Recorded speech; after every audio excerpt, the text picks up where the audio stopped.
This is the neighborhood that I was living in at the time that the incident took place. This is where it all happened. This is where the racial profiling incident took place. And I just thank God that I'm still alive today.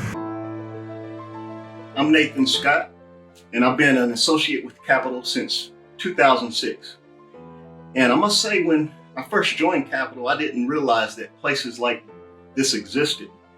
Everybody had a smile on their face and opening up the doors, and I still haven't been to a place to this day where you get an email like weekly saying, come pick up the money if it's yours, it got dropped in the hallway, or jewelry left in the bathroom, come get it if it's yours.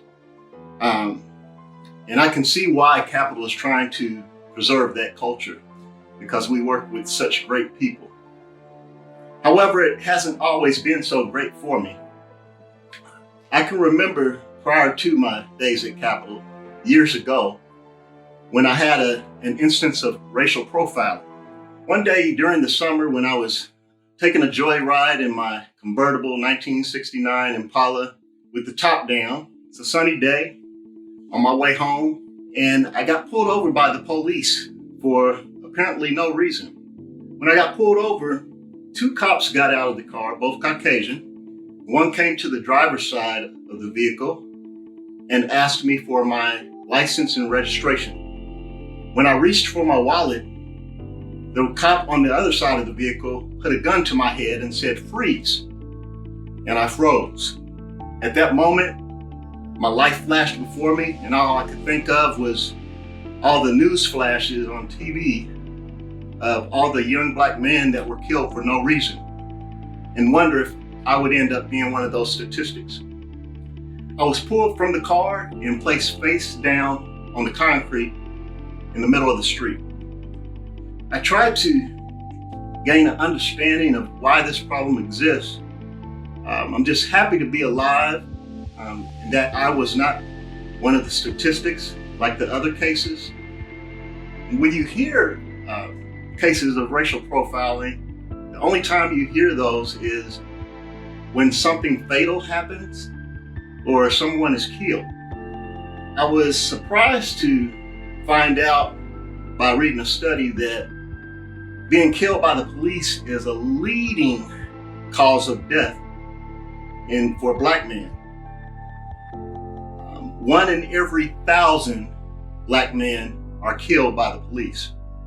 This didn't sit right with me, and I wanted to do something about it. Just couldn't figure out what I could do.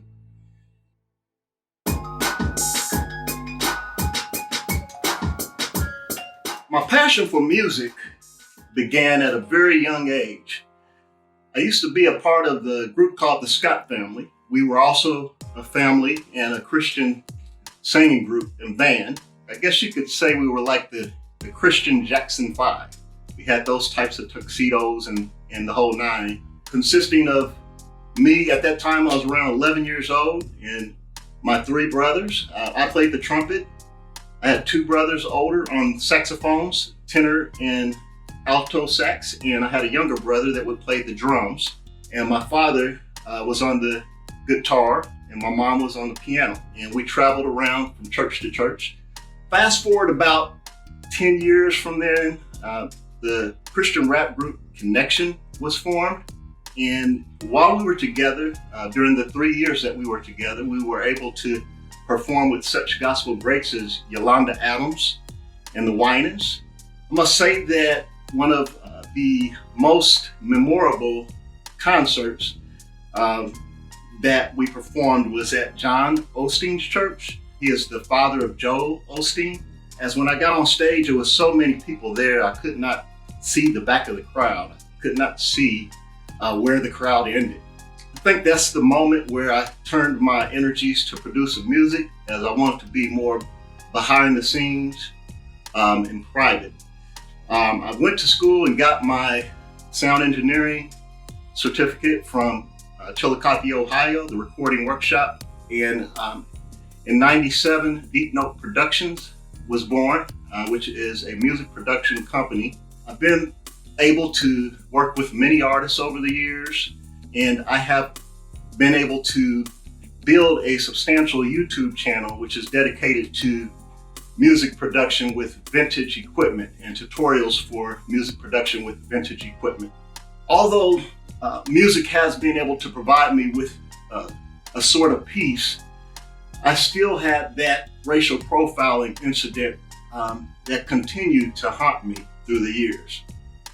And in 2018, God laid it on my heart to do something through music which would potentially change the racial profiling problem. The idea of putting together a musical project that would provide funding for nonprofit organizations that have programs in place to help communications between police and underprivileged communities and people of color.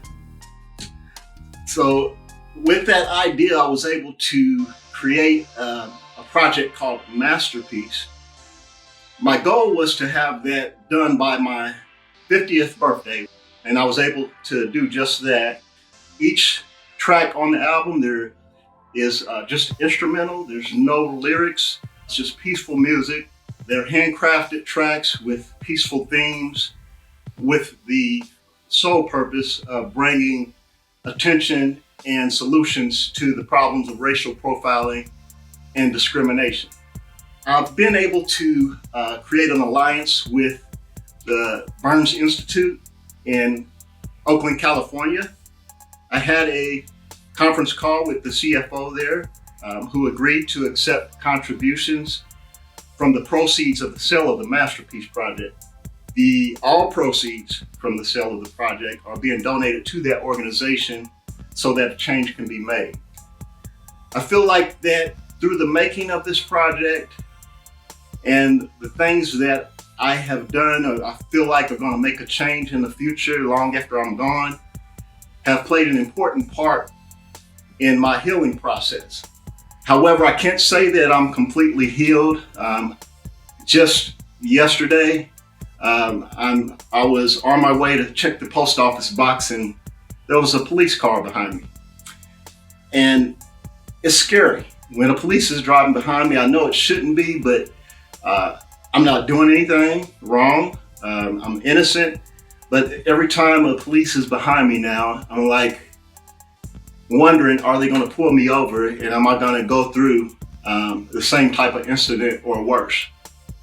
And it shouldn't be that way, especially with people that are supposed to be protecting us as citizens. So I still pray, and people who know me know that I'm not an outspoken person, and this is going way outside of my comfort level to share this story. However, with the way that things transpired, the way that God led me to put the project together, as soon as it came out, I'm thinking, okay, that's all I need to do. Things will go smooth. Well, I put that out February 2nd, May 25th, George Floyd happened. And it came full circle back around. So I felt like it's my responsibility to share this story. And I hope that it will help people to be educated to the fact that this is a real problem in society, as well as to be creative in coming up with solutions to the problems of racial profiling and discrimination. Thank you for taking the time to listen to my story.